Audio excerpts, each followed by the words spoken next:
mic, bring the facts. Erin in the ring, no turning back. Coby got the numbers clean and clear. Experts in the mortgage space right here. Housing issues, yeah, we dig deep. Every word weigh when the stakes don't sleep. Credit war, you can feel that charge. Every point hit hard, every stance large. Capital Hill, that pressure stay high. Consolidation makes the small ones fight. Servicing trails, every detail counts. Say it plain, then we write it out. No surrender. Gets it, fires up a three. Shot no good. The chip, it's gone. It's gone. It's gone. With 1.2 remaining. Knicks take the lead. Unbelievable. How can we not start the show talking about that comeback? Epic comeback last night. There's no way to not. There's no way to not. One of the most iconic moments in New York sports history. That may turn out to be the most famous shot ever associated with the New York Knicks, if they can close out the series, especially Saturday night, Game 5 in San Antonio. I got off the plane at around 5:30 local time, which is exactly when the game started. I got home, I had it on delay on video. It took me like 3 hours to watch because, once it's on video, you're pausing, and they're down 29 at halftime. And I'm like, all right, I can't. I got to watch this train wreck for whatever it's going to be and figure out, how I explain this to people. When I celebrated after we were up 2-0, now we're tied at 2-2, and I'm looking like, I'm in danger because we're going back to San Antonio.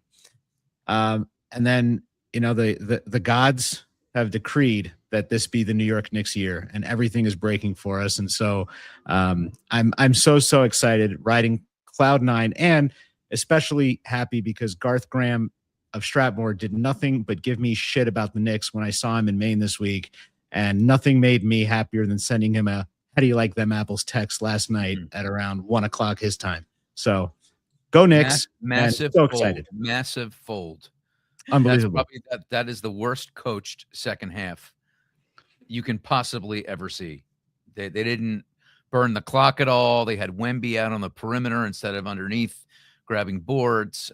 Fox, the veteran point guard, who's supposed to be able to man the floor, he looked completely out of place. Dylan Harper was on the bench, I think the last 6 minutes of the game or something like that. Yep. That was terrible coaching. And the first time coaching the finals with a very young team. And the Knicks just don't quit. There have been 20, and I sent this to you guys this morning. There have been, in the last, I think, 2 years, 5 20-point playoff comebacks by the New York Knicks. The rest of the league has 4. So this is a team that does not quit. The Spurs played from a position of fear, not from a position of strength. Yep. You could just tell the urine was running down all of their collective legs. And yummy, man. Yeah. Wow. Can I say that on the air? Thirsty. Thank you for that. I appreciate that. And Erin, good to see you. Not be happier. Good to see you, Erin. Hello. Fresh back from your trip to Maine. You and Cobbs, the Cobster, were there sending me all these pictures. Oh, it was glorious there. It was so nice. I was very jealous. I got several pictures actually last week and early part of this week, and 2 really stood out to me. There was the one with Bob Brooksmith and Coby. That's a very nice picture. Bob looks like very happy there. He's got a smile on his face, a mile wide. And then, of course, on the left, there's Paul Hindman. Look at this guy. Best body on the beach right there on the left for sure. And he's still doing okay. You know Paul, right? Everybody know Paul here? Yeah. Paul, look at him in the Bay Area, too. That's the Golden Gate Bridge behind him. Yeah. He is he's the guy. Tell us, before we get into our agenda, which is robust today, give us a rundown of what you learned in Maine. Why were you there, and what were your takeaways? Erin? Well, number one, I learned that southern Maine is far inferior to northern Maine with its pink granite. So that is one thing that I learned. And I don't know, Coby, what was your big takeaway? Oh, the biggest takeaway was there was one night, and you saw in the picture with Bob, he's wearing a lobster bib. They served Maine lobster to everybody, which was wonderful. It was right by the pool and the cliffs, and it was just a gorgeous evening. And I asked Erin the next day, "Did you have any of the lobster?" Because I didn't. I was busy putting together a crew to go out and watch the Knicks game, so I didn't have time to sit down and crack open a lobster. But I asked Erin the next day if she had one, and she said, "No, I would never eat a Maine lobster. I only eat lobster from, where was it?"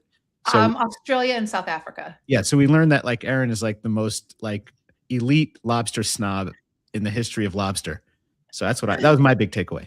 Who Yeah, knew? but the NBA did an amazing job. What a great conference. The meetings Except were for the really lobster, great. in Aaron's opinion. What was the Except for the conference? lobster. What was the name of it? Chairman's? Okay. That's Yes. normally, and isn't that held down south normally?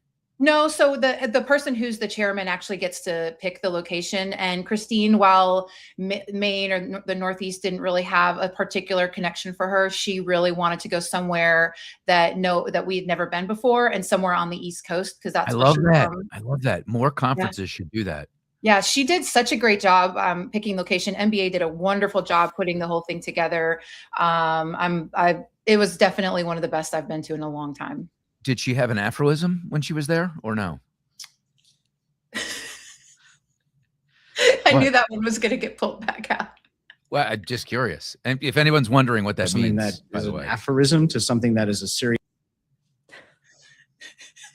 I don't know what happened here. Hold on a second. You're not good at playing on the Is it first time. Just stop it. Stop. Something It's that not young is an folks. aphorism to something that is a serious financial Ooh. decision. Coby That with the big words again. yeah, Aphorism. dropping aphorism. Yeah, some sort of saying or something that we say enough that we think it's true, even though it's just a saying. And that's what Marry the Now House, spell Date it. the Rate is. APHORISM.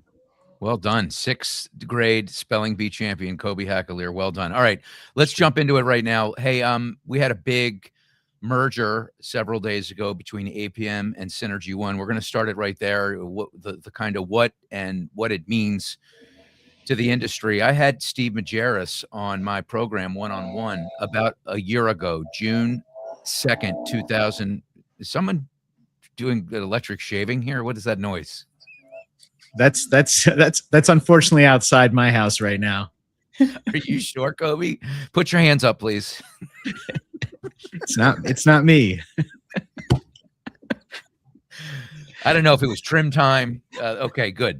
Very glad to know that. It's never a bad time for personal hygiene, even You know during what? no surrender.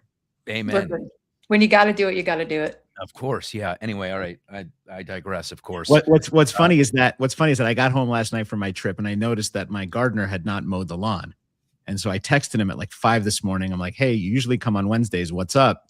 And he's like, "Oh, I'm so sorry. We'll be there right away," which means exactly when the show started. So that was my fault. I put that in motion. But you should bring your. I want to know what it's like to be your lawnmower guy. If there's a way to bring your lawnmower guy onto the show, that would be something for the ages. So just think about that as we continue here.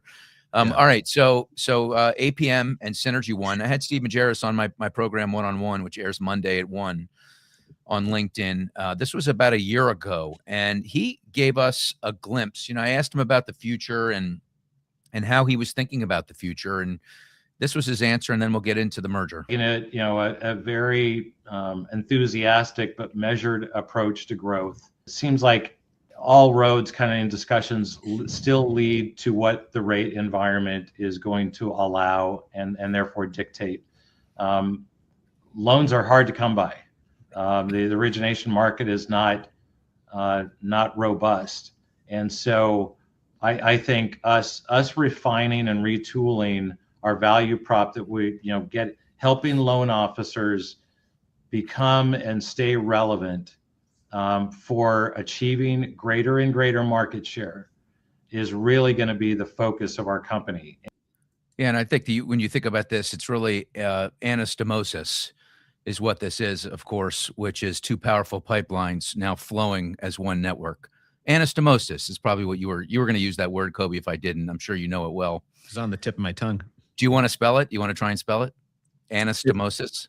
I don't want to show off. You were spelling beach. You should show off, please. Anastomosis. Go ahead, Coby.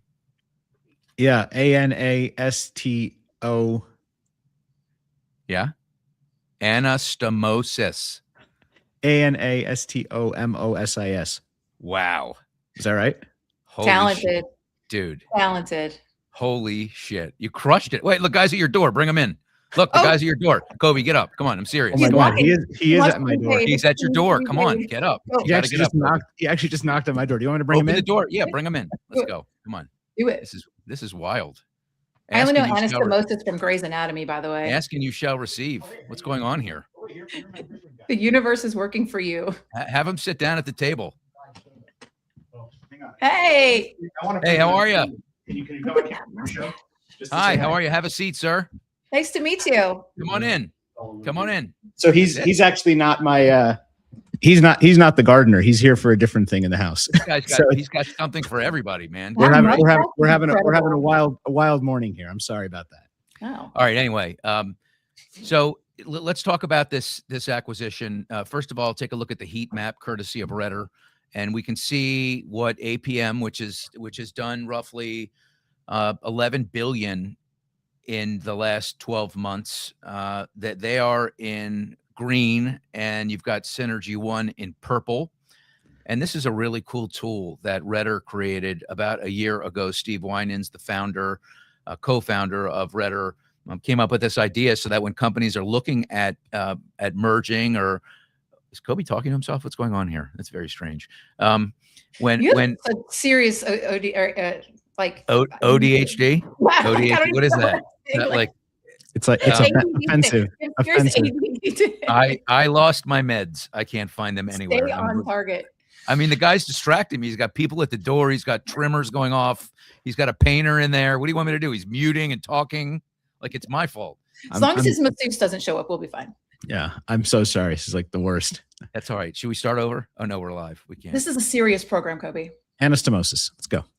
All right. So this is it looks like a pretty good. I mean, obviously, you're never going to be when you're talking 15 billion in volume, 4 at Synergy One, 12 at APM, or 11 at APM. You're never going to be perfect in terms of where you are vacant and where you are doing a lot of business. But this really looks to make a lot of sense. And Steve Majerus, someone that I've gotten to know really well over the years, I have to give him a lot of credit for being patient, because it's not a big secret that Synergy One has flirted with other partners before in the past.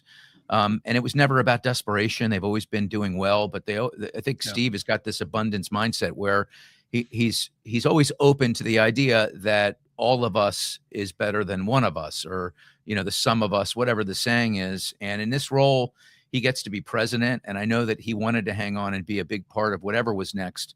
And so I really tip my cap to him. And now they're a $15 billion juggernaut. Erin, what do you think? Listen, I mean, by all accounts, this is a great fit for both companies. I think I read in an article that there might be some overlap with loan officers that they're not too happy about it. But in the end, this just seems like a really good fit. I mean, we talked earlier this week. My brain just always goes towards consolidation and what that means. This industry has been put under a lot of pressure in a lot of ways in the last few years, and it's making consolidation make sense, make it necessary. We've got to lower our cost to originate, our cost to produce as an industry. I'm just constantly looking to make sure that, we're not consolidating to the point where consumers are losing options, where there's a systemic risk to the system, right? Because we are so consolidated. And so I love the small IMB. I think I love working for one. I always have. And so I just hope that other smaller lending institutions work really, really hard on staying competitive, lowering that cost to originate so that we don't have to be consolidated if we don't want to. Yeah, 2 mid-size IMBs here that have now combined for some serious scale. I think this puts them both in the top 10. And look, to your point, Steve was definitely methodical about this, and it was no secret in the industry that he was looking to do something, to the point where there were a lot of people recruiting his loan officers, saying that the reason he was doing this was because of financial instability. If you recall, about a year or so ago, Steve came out and put a video out saying, we're financially sound. And to those of you who are trying to recruit my loan officers saying we're not, I'm going to rebut that. And he did it publicly, which was a great move. And you don't see a lot of that happening, where somebody comes out and says, hey, just leave my people alone, because we're in good shape, to the extent that has impact. But the fact that he did it, I thought was a great move. I'm excited to see what'll happen with these two companies. Yes, there's a lot of overlap in production, but it's not like there's overlap to where now it's 120% of the market and somebody's going to lose. You can have, 2 loan officers from 2 companies now coming together that both have market presence with, 2 different realtors. And this just gives them economies of scale. I think we're going to see a lot more of this in the future, meaning in the next 12 to 18 months, of mid-sized companies coming together to try to achieve that scale, because we know margins are thinning, and this is the way they're going to look to build and to be profitable. So I think more to come. Erin, you said something interesting when we were looking at this topic, and that was that, you kind of peeled it back a little bit now, but I want you to go a little deeper on your concern that, longer term, as we get more of these consolidation moves, that the consumer might not have enough choices. I mean, what is that threshold by which you'd be concerned that they would cross over there? Yeah, I think just if you get to the point where right now consolidation is actually, I think, helping consumers, because when you have companies come together, create economies, lower their cost to produce, that actually helps the consumer. And so I think once that stops happening, once you stop being able to combine lower costs, right, where you only have a few players in the market to where they're not competing for the customer's business as much, right? Where you just have you have 4 choices. Well, they're not going to be competing for business the same as if you're competing with 100 other lenders. And that's the concern that I have, is wanting to maintain a robust competitive environment for consumers. When Rohit Chopra was still the director of the CFPB, I met with him twice. I had the opportunity to, with the Mortgage Collaborative, and he both times expressed his sincere concern about industry consolidation as well. And so, I don't know what that looks like for future CFPBs, but it's something that's on the Fed's radar as well. And so, as long as we can continue to provide a better and cheaper experience for consumers, I think it's good. But the second that changes, I don't know what that number is, but the second that changes, then that's where I have a problem with it. And one of the things I enjoy working at the mid-sized IMBs is that as a decision maker, I'm close to the ground. I'm close to the field where my loan officers are living every single day. I spend time out in the field. I talk to them regularly. I'm not so far removed from my loan officers as the COO that I don't know what they're experiencing. And I think that it's important for the decision makers at a company to be very close to the field. And the bigger you get, the more layers you have, the more you lose that. Yeah, see, I look at it more from the standpoint of, are there a lot of banks out there? Are there a lot of credit unions? Are there a lot of people in the wholesale broker lending channels? So there's still a lot of options, right? So there's online lenders, there's self-generated community lenders. So I don't know. I think that when we get to that point where a few are doing the most, then that's when you'll see an uprising and more people will enter the market. So I'm not that concerned, but certainly a legitimate concern. And these things are difficult. These are not easy things. I mean, you take however many employees that Synergy One has. I'm guessing, we do 8-9 billion. They do half of our volume. We have 1,200 employees. So let's just call it 500 employees for them, something like that. Like it's never easy to meld these companies together. But I feel like if anybody can do it, Steve Majerus can. To your point, Coby, people tried to pick them apart, and they lost some people, but for the most part, they had a lot of loyalty there. And I think it starts with him and Erin Nemec and the other great people in leadership there. Any last comments on the move? I mean, it just also helps to slim out employment in the field, right? I mean, there's always going to be attrition when you look at consolidation like this. And so, what does it also mean for employment? Yeah, it's a great question. Great question for sure. All right, now we are going to go pivot into marry the house, date the rate. This is sounds like a game show. This is a really interesting topic, especially in light of the fact that slogan really became famous in around 2022 when rates started to shoot up. They were ascending mightily, right, off the lows and heading to 7-8% in that range. And now comes some statistics, which led me to make a post recently that marry the house, date the rate has not aged too well. And this stat just came out. Delinquencies and foreclosures are creeping higher, concentrated among recent FHA buyers. Foreclosure starts rose to roughly 37,000, with filings up 26% year over year. And the strain is heaviest among borrowers who purchased from 2022 and up. And we're talking about, marry the house, date the rate. And I think we've all seen some of that stuff. But here's one example, and there's thousands of them online, thousands of people like this that were pushing this idea. Marry the home, date. Don't do this to me again. I swear. All right, hang on. Every time. Marry the home, date the rate. What does that mean? Commit yourself to buying a home. Don't be a renter that's on the sidelines. Buy the home that you love, that you want to raise your kids in, and then date the rate. What does that mean? That means that you're just dating casually, that you're not committed to a 30-year relationship with them. That if at any point in time, if the rates drop, you're going to drop that rate that you currently have and get the new rate. See, your payment is fixed for now, but it could be lowered if the rates go lower, which I think ultimately they will. So See, it's that last part, which I think ultimately they will. That guy's an expert. I'm not calling him out, in particular, but many people were propagating this idea that rates were definitely going to go down and go down very soon. So I had this post that I had on LinkedIn saying that it just essentially hasn't aged well, and the data coming out is further proof, further evidence. And I got a lot of pushback. Kevin Peranio, my good friend KP, said, no, you're wrong. Barry Habib said it's actually worked out great. Julian Hebron with something that really caught me off guard and taken aback by this, and that is, as you know, consumers have zero obligation on a prepaid penalty loan to stick with current lender, and who'd rather not get hit with an EPO if rates drop, which they do in these tough years. Blah blah blah blah blah. An EPO should never stand in the way of a consumer taking advantage of that.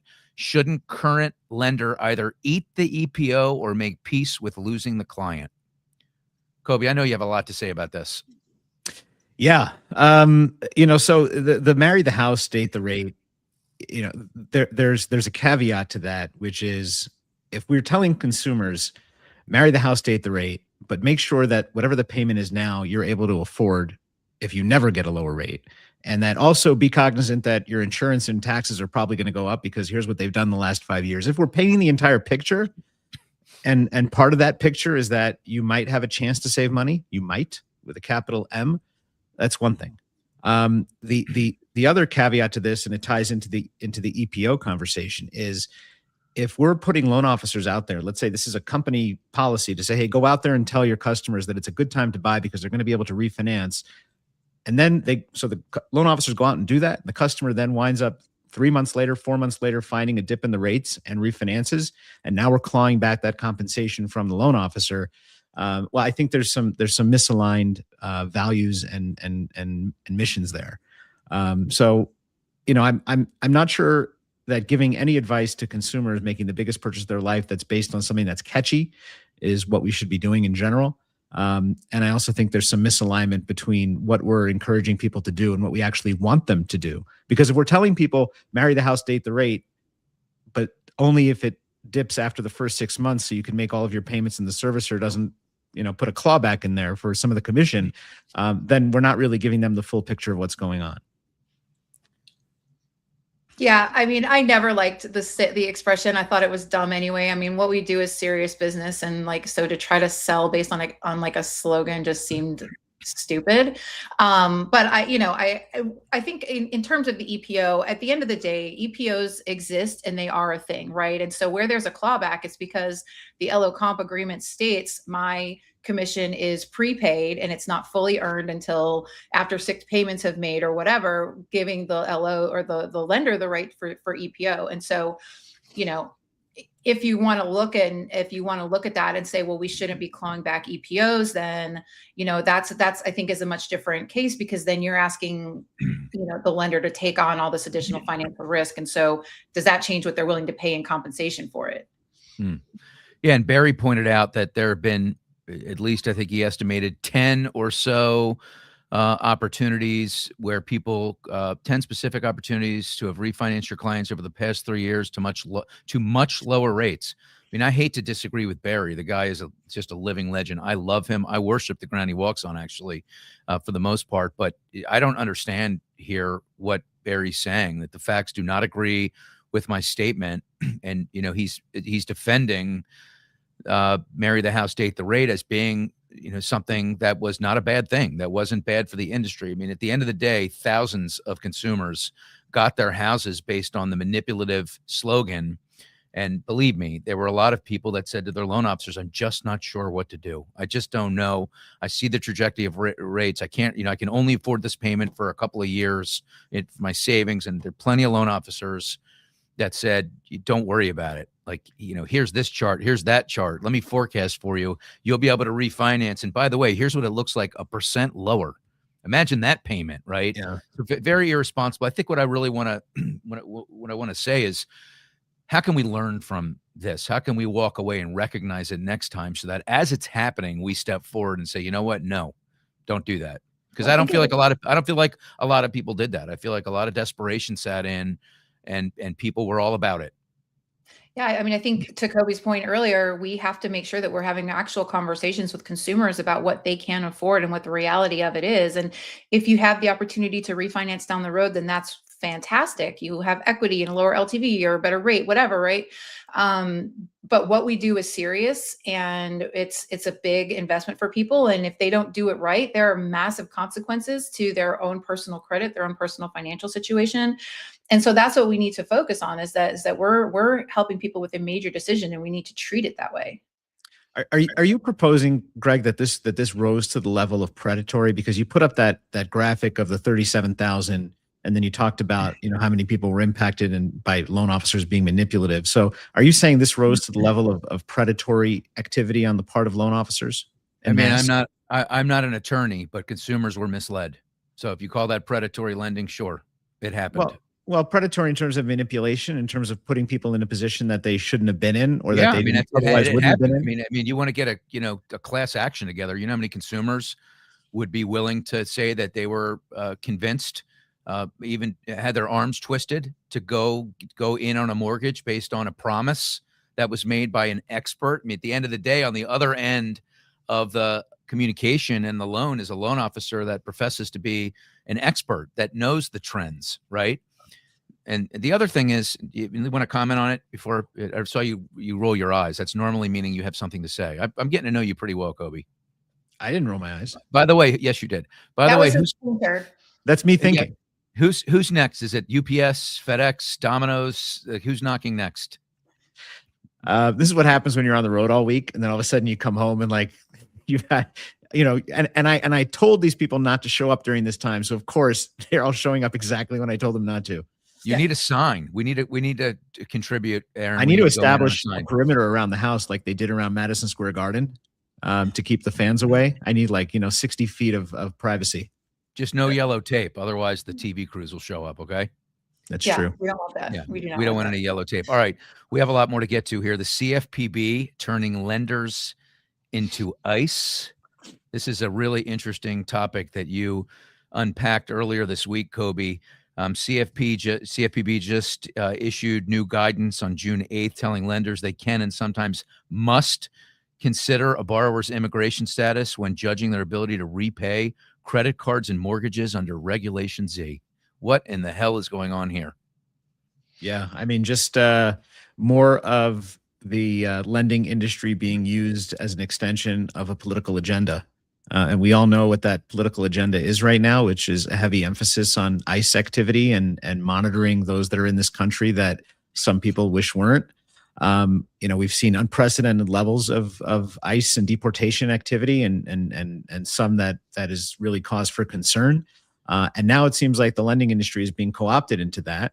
And this directive doesn't call out ITIN loans specifically, saying you should not make ITIN loans, but it does say this is where you'll find a lot of that. A lot of those issues, and this then moved from a Reg B, which does allow you to consider some of the borrower's ability, to the ATR, which kind of shifts the focus a little bit and makes it even more onerous for lenders. And then it also in this directive threw out the ECOA, which is that as a reminder, you can't discriminate based on someone's nationality or origin. So which one is it? It's the noose and the rope all in one, as I put in my LinkedIn post. And the net result are two things. One, lenders, if they're going to turn down a loan because they believe that the borrower may lose their visa or be deported, they're going to have to record that. So now you've got streams and streams of data across the country by various lenders of people that they've made adverse decisions on, thinking, well, they'll probably get deported. And what a great list that would be for ICE. Number one. Number two, guess what happens when the regulations are murky? And Ballard Spahr, the big CFPB law firm, came out and said this is unenforceable. No one understands how to interpret this. So the natural endpoint of this is that lenders are going to just get out of the ITIN business. Why bother if it's such a minefield? And the administration clearly doesn't want these kind of activities going on. So at best, it's the program going away. At worst, it's trying to put some sort of police action into what the lenders are doing as far as policing our borrowers and creating data around it. It's got so many negative implications as far as I'm concerned. And I think we should all be very concerned about it. The NBA, I know, I had a chance to talk to some of the NBA policy people this week in Maine. It's definitely on their radar and high up on their radar. What they can do about it, they're not sure at this point, but it should be concerning for every one of us. Well, Erin, how concerned should lenders be? I mean, I think we should definitely be concerned, right? I mean, this is one of the few areas that Trump is winning on in public opinion. It follows on the heels of FHA not allowing permanent resident aliens, and then using that policy change to say that they were preventing illegal or undocumented immigrants from obtaining loans when that wasn't happening in the first place.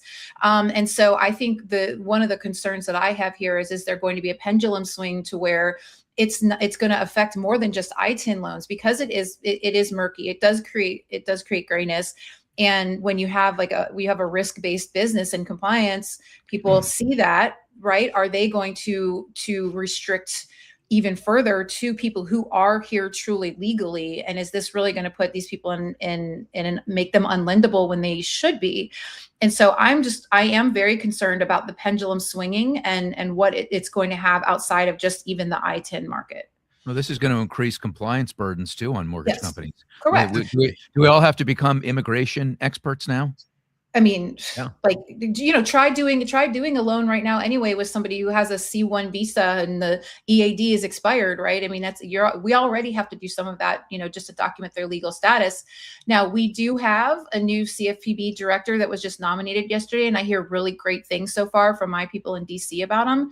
They're pretty excited. And so, maybe that'll be an adult in the room that can have a conversation about this. Coby, anything you want to touch on here? I know that you drove this slide home. Yeah, I think I touched on all the points in my comments, but the real exposure being private TILA lawsuits, secondary market buyback risk, and the likely result, overlays pricing or pullback in ITIN lending. And by the way, ITIN lending is some of the best performing loans because the down payments are larger and there's skin in the game.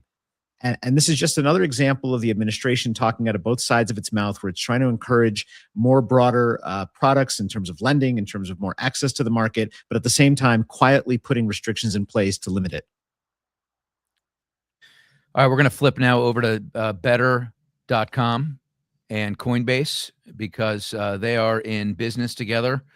And what we're looking at right now, or scrolling to learn more about this product they have, which is partially backed by crypto that you pledge that you can't liquidate as long as it's tied up into this mortgage. According to my good friend Coby Hakalir, the exposure is on Better. I think Fannie, is it Fannie that does the first loan, or Freddie? I think it's Fannie.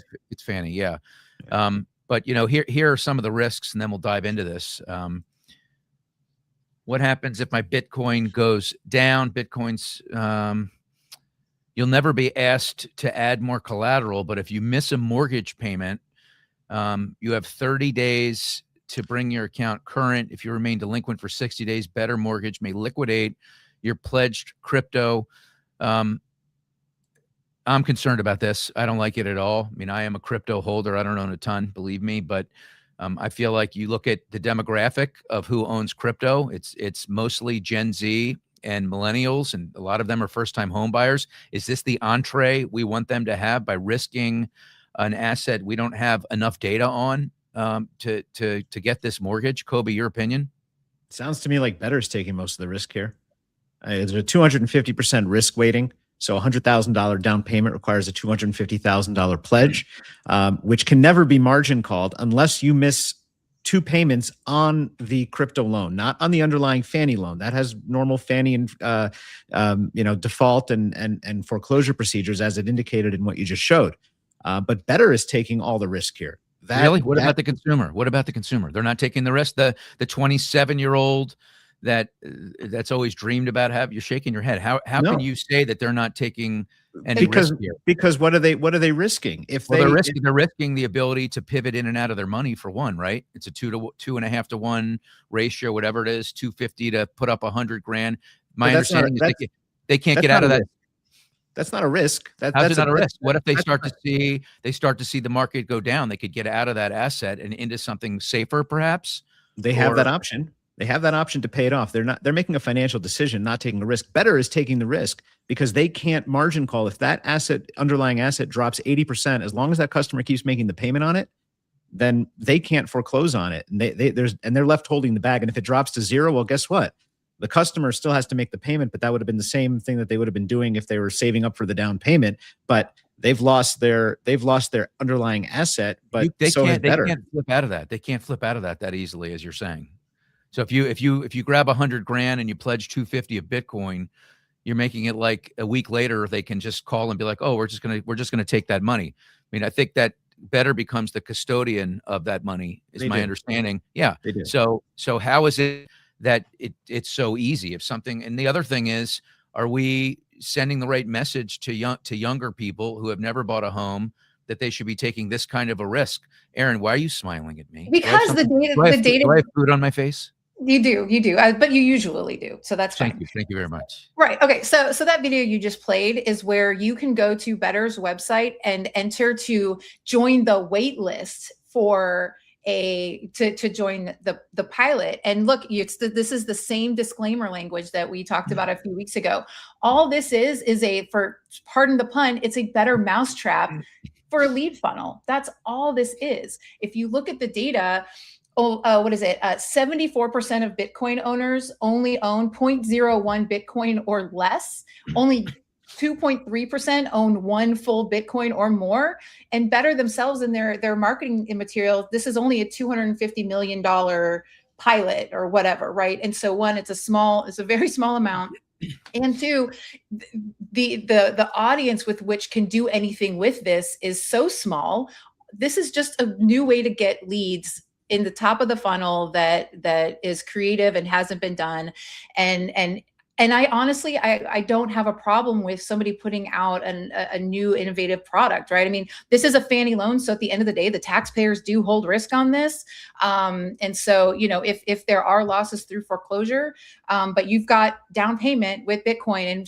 And Better is taking that first risk, right? And so that's where the only reason I would have problem is if the taxpayers were going to be on the hook for this. Better's taking a big stake in it. And it's a very, very small number of people. And it's mostly just for a lead funnel.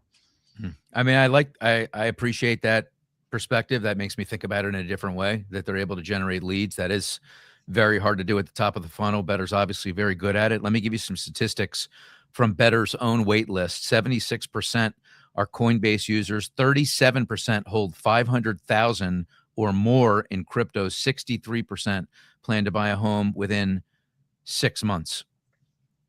So let me ask you something. If you're looking at who's on that wait list, are you that worried that these people are not financially sophisticated enough to make a decision like this, to pledge some of their assets to buy a home? Or is it the extension of all of the calls we've had in our industry to be more creative, more innovative, open up lending to more people? Yet every time somebody tries to do that, we get pushback saying, is this going to be dangerous for our consumers? Can they really handle this? Are they aware enough to do it? The truth is, it's our job to create these products, be innovative, and then also educate consumers. And if we do that, then we've got a healthy and balanced market. If we shut the door every time we see something new come into the market because we're afraid that somebody may misunderstand it or may misinterpret it and get themselves in trouble, that's going to be very, very pernicious for our industry over the next 10 years. Well, and the Federal Reserve did a study, so it's not some radical group. It's the Federal Reserve did a study showing that Bitcoin investors are significantly more financially literate than non-Bitcoin owners. So yeah, I like to see who commissioned that study. I want to know who did that study. The Federal Reserve. Yeah, I'll send it. See it. I want to see it. Yeah, I'm going to peel that one back. All right. I'm peeling back that onion. Keep going. That's it. That's it, right? So you're not dealing with some podunk backwoods, youngsters who don't know what they're doing. You're talking about a cohort that is financially literate and that is set up to understand the transaction better than others. Bitcoin's at 63,000 right now. Do you know how far off its high it is? Half. 50%. Yeah, it was at $126,000. Yeah. So that shows the volatility of this asset. What tells you that we're in a period of time with rates high, with according to you, Coby, a surplus problem, right? In terms of inventory is concerned, and we've got property values going down at the same time, and we have Bitcoin that has been halved. So what tells you this is the right time for this experiment, regardless of how big? Because I didn't get to answer your question, because your question was how concerned are you about these people that have 500,000? That's really not what I'm saying. It's more of the perception thing. It's like the marry the house, date the rate. Enough people see this, hear this, get excited, get caught up into that funnel and think, oh my goodness, I can use Bitcoin for this, that, and the other thing. I think it can have residual impacts that go beyond a mortgage. I think it can get into the psyche and but encourage the people that hold it, the younger people who now Erin tells me, according to the Federal Reserve, are more literate than the average human. That's amazing. I do want to read that. But that they'll know better. To me, it's nah. I'm not all about it. Any other closing statements or any more questions? I think you're painting with the widest possible brush, the real estate market. Values are not going down in all markets. There are not supply issues in all markets.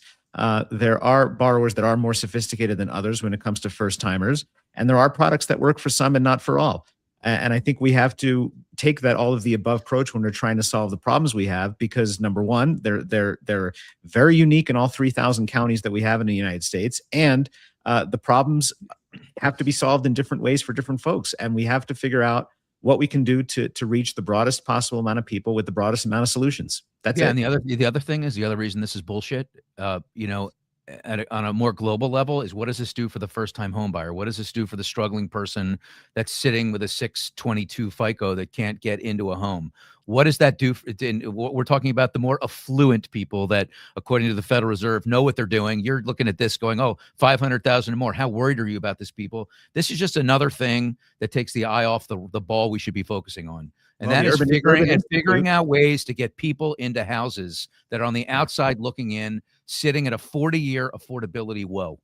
Okay. But there are solutions, right? The Urban Institute wants you to do 100% FHA loan. So people are being creative with solutions for the people that have Bitcoin and don't have Bitcoin, and maybe and the entire reason for that 100% FHA loan is precisely because they feel that market segment is not financially sophisticated, and the DPA barriers and the gifts are preventing those 14 million extra entrants into the market. So there are people examining different segments of the market. I don't agree with what the Urban Institute is doing. I think that's a slippery slope there, but I think that they are addressing that segment of the market that you think is forgotten. Well, these people that are pledging their Bitcoin, otherwise they would be selling and liquidating it to purchase a home, right? And so it's allowing them to retain it. The loophole is the cap gains. You don't have to. So for people that got it at 10,000 that are sitting at 60 now, they can just roll it into the purchase of the home and lock that up. So that is the other side of it. Yes, they could liquidate, and honestly, they should. I feel like they should liquidate it. I mean, who am I to say that they should? It's just an opinion, okay? But why not do it the traditional sense? If you're comfortable, putting that money in, put it all the way in. Keep doing it the way we've always done it.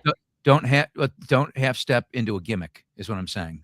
And I'm not suggesting keep doing it the way we've done it. I'm not that old and crusty. I am wearing fresh underwear. Okay, just so you know. What's your definition of fresh, Greg? Only worn 3 days in a row. Okay. Major improvement for me. Fresh for this week. Oh my goodness. He's wearing his June underwear. Hey, how about we sunset or give some kind of a period of time where we waive MIP for first-time homebuyers or something like that. Great. I don't know. I know I'm stretching into an area, and this is not Better's fault, but to me, this is a part. There's a lot of threads to this, and I think that the timing's not good, the perception's not good, and it's sending the wrong message. And we should continue to have our eye on on the biggest problem we have in mortgage right now, and that's affordability. And I know you would argue that this does that, but again, these are well-to-do people that are great with their money. So well, which one is it? I Well, mean, this are they? isn't a government program. Huh? It's not a government program, I though, right? understand that. I get it. I understand. No, I totally get that. I the applaud government better for supports- this. yeah, the government. The government supports that. I know you applaud better. Yeah, I mean they're taking risk here, but they're coming. This was a Bill Pulte, the DNI. This was him saying we should have crypto-backed mortgages. This is an offshoot of that. And so I think what Better's doing is, yes, I think they're taking a lot of risk here, but I applaud them for putting new and innovative markets and getting interest from people that have an interest in housing that feel like maybe they don't have the ability to get into the market. Well, here's a way in. And what's behind that push, Pulte's push, you think?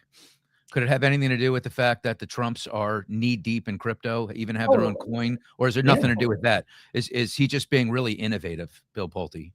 Well, you tell me. I mean, you like the guy. I mean, I like him, but don't be confused. Don't conflate here, Coby. Do I feel like there's a monetary interest that's at play in this agenda? Sure, but this one happens to align with opening up housing for more people, and sometimes both things can be true.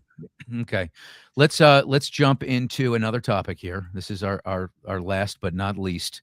We're going to talk about this latest jobs report. Erin, I know you have a lot to say about this. The numbers were pretty audacious, but misleading, you believe? I think so. And the reason I think this is important is because Cleveland Fed Pres Beth Hammack came out after the JOLTS report last week and basically said that based on this data, she thinks the job market is in balance. She thinks that it gives further evidence for a rate hike. Now, inflation is probably going to drive that decision no matter what. But I think if we're going to have our policymakers make decisions based on these data, then we need to really dig into it. So the beat, the estimate was 80,000. It came in at 170,000. So pretty big beat, right, by 92,000. But looking at the numbers, 70,000 of those jobs were in health and hospitality services. I think 48,000 alone were strictly in restaurants and bars. And those numbers are attributed to the World Cup. If you look at the job listings in the 11 World Cup cities, they were up 30% over the prior month's average. And all other cities were down by 23% on average. So, you had this huge beat. Almost the entirety of the beat was taken up by these jobs numbers in hospitality that are driven by the World Cup, which is temporary, which is part-time in some cases, right? So I don't think that the jobs picture is what we were making it out to be based on the JOLTS numbers. And I think next month, I'm looking forward to seeing next month what the numbers look like in comparison. What is the revision, if any, going to look like? But I think it does make sense. You have all of these additional openings where you've got the World Cup coming, right?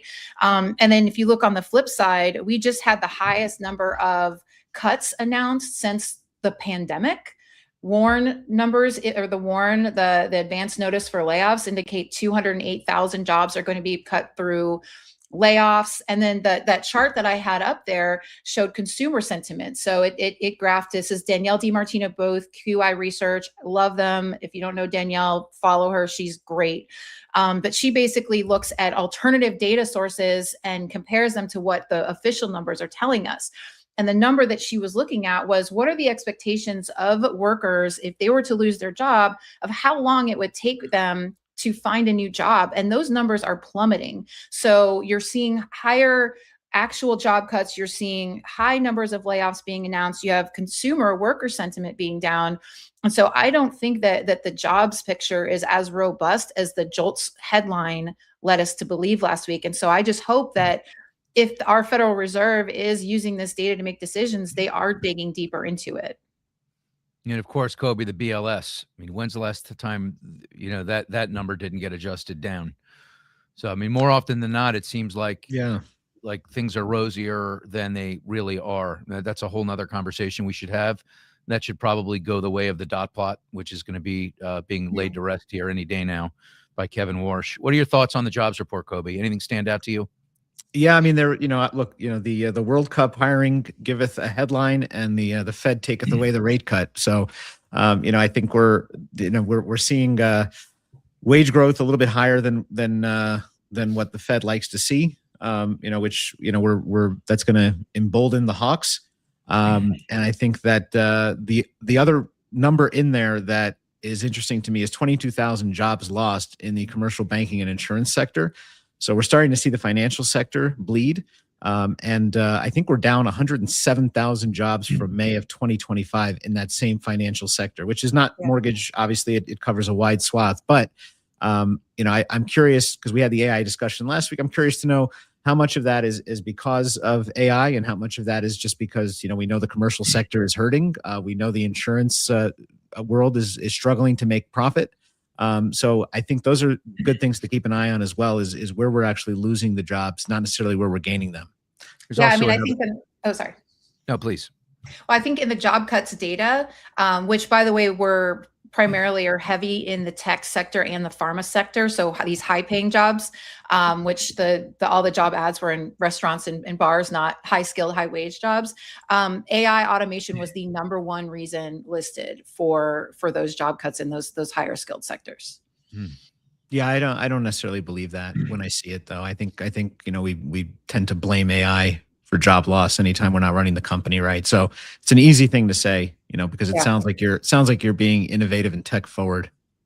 So what just happened to your microphone? You just doubled in your amplification there. I don't know. You have an electrician working at the house, or I'm having an electrician among the workforce there. What's going on? There's at least a couple of people under my desk right now, so I don't know what's happening. Whoa! Oh, geez. Wow. It's gonna be that kind of party. It's a weird day here, man. It's a weird day here. You're not moving much. I'm not surprised. There's another statistic in here that stands out to me. New college grads, unemployment for them hit 5.6%. Mm-hmm. Yeah, they're having a real tough go of it right now. What does the future look like for our kids? I know that's not necessarily mortgage related, but it's something to really start to think about. Yeah, I mean, we've got a number of layers to peel back there. Chief among those is the financial and university industrial complex, which encourages kids to take classes in majors that have no value past school, but saddles them with $300,000 worth of debt. And it's encouraging more kids to get useless degrees because they give them the loans to do it. So this is a massive problem that has to be solved at a much more fundamental level than just creating more jobs, because there's no way to create more jobs for Egyptologists and basket weavers. We have to actually have kids study things in school that matter. And the reality is that for most kids in the United States, it may not even make sense to go to college anymore. It may make sense to learn a trade or go to a vocational school. But we've pushed kids into this massive debt with the promise of a job, and we've done a horrible job of it. Horrible. Yeah. Well, and it's not even the underwater basket weavers that are suffering this, right? It's you're seeing people that are coming out who went to school for things like coding, even for attorneys, because AI is taking the role of what first-year attorneys do, right? And coding is being done now with AI, and so even ones that probably went into it thinking that they had a viable and valuable degree are dealing with this as well. Covered a lot of ground today. We did. We got through so much so quickly. We found out so many people in my house. So many people in my house. How many people exactly are in your house, Coby? There's right now there's nobody, thankfully, that I know about. Just the people under your desk. Yeah, just the people working under my desk trying to fix the microphone. Hardest job they've had all day. I will say how lovely of a time it was to spend with Erin in Maine. Maine is very jealous, man. Maine is lovely this time of year, and it's even more lovely with the likes of Erin D. And Brian View, our good friend Brian View, is there too. Our good friend Brian View. I got to play pickleball with Brian, and we both managed to emerge unscathed and unhurt. Although both of us probably hobbling a little bit later this week. But yeah, it was so much fun. So many great people, and we learned a lot. There were some really informative closed door sessions that we got to attend that I thought were pretty important for the industry and the conversations we're having. I agree. I had an absolute blast. The Knicks game was so much fun. And, obviously it's the closed door meetings are good, but there was a lot of open time for networking, which helped me build a lot of relationships that I've been wanting to for a while. So it was great. And then next week, looking forward, I'm headed to Ohio for Rich Swerbinsky and his Ohio MBA event. So that should be a good one too. Maybe not the same views, but be good anyway. Any talk about no surrender when you were in Maine? Anybody come up to you? Oh yeah. Yeah. Yeah, we Absolutely. have people coming up actually giving recommendations for what we should do with the show. So that tells you we have an engaged audience. Any Yeah, good it's ones? awesome. Any ones that stuck with you? Anyone? Yeah, there were a couple of good ones. Yeah. Excellent. I feel like my left eye is swollen. I might have some allergies. Do you see All any right, redness over here? TLC. What do you think about that? Coby, you're you keep changing your position every week. Do you know that? Like this week you got the door. The week before you had half the wall. The week before that you had the whole wall. Now you got a book. Now you got a bookshelf. You're in the pool, or I think that's you. That is Something me. going on with the pool there. It's me with my daughter in the pool. Yeah. This is amazing. You never a dull moment with you here as our co-host. I'm shirtless on the show as well. That's me shirtless. So Okay. now, Erin, I like it. next Yeah. week. Let's go. Hey, Meatloaf, 2 out of 3 ain't bad.